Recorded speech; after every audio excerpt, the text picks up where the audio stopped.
Hello. As a pensioner, I've been saving up for over 2 years to buy myself a professional drone, and so I bought this hard case to protect it all. Unfortunately for me, I bought an Antigravity A1 360.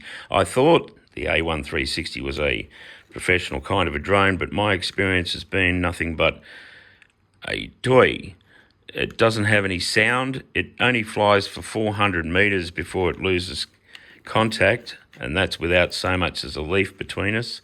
The goggles aren't as good as the picture that it creates later on, and the battery depletes only a few days after being charged. It starts to deplete even without being used.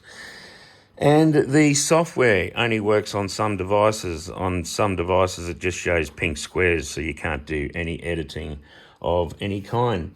I've also been waiting over 4 months to get some sort of help from the company. I was just told the other day that there's no chance of a refund. So that's my experience with the Antigravity A1 360. So I'll be throwing this in the bin sometime soon.